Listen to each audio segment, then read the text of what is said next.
Oh hey, my name is Benjamin Lowy. I'm a professional photographer. This year, Apple gave me a iPhone 7 Plus before its public release to test out, and we walked around the streets of New York photographing with this new tool.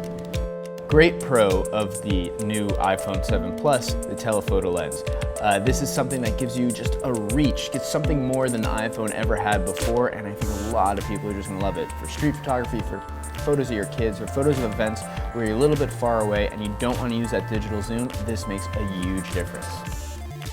Its battery life lasts longer, interestingly enough, though it takes longer to charge. At least that's what we found with portable battery packs, and that's probably something that'll change with firmware updates. Another pro of the iPhone 7 Plus, massive hard drive of 256 gigs. You can put all your music, all your photos, all your movies. There are a couple editing programs that I love that I can really find my voice and my vision within that. And you can do it all here without going into your computer, without going at home. I mean, my train ride home is usually spent editing the pictures that I shot on my iPhone. So with any new device that comes out, has some growing pains, some things that need to be changed with the first firmware patch.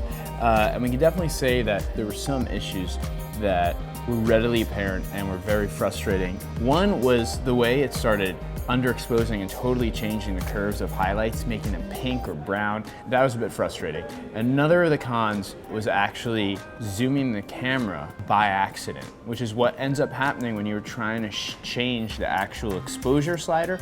They're too close together, where you would zoom the camera all of a sudden while you're just trying to change your exposure. But that's something that definitely needs to be addressed.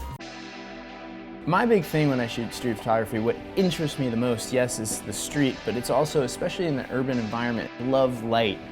I love light. I love light and color and the way it bounces off things and the way it's folded in glass of all these buildings, and that's what I'm looking for, is people moving through that. I mean, I want to just feel the way nature interacts with the urban environment, and for me, using my iPhone is the best way to do that.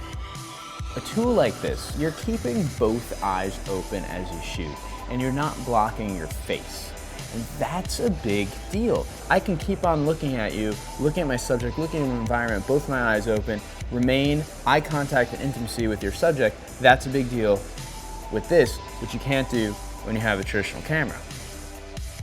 So here's the thing, is this the game-changing iPhone that we've all been waiting for? Probably not. Every single step of every single generation of these tools gives us something new, something that we use, something that we adapt to and make our images, in this case, as a photographer, in a different or better way. Having the two lenses, having a different focal length will make a difference with the type of imagery you produce now, instead of having a digital zoom.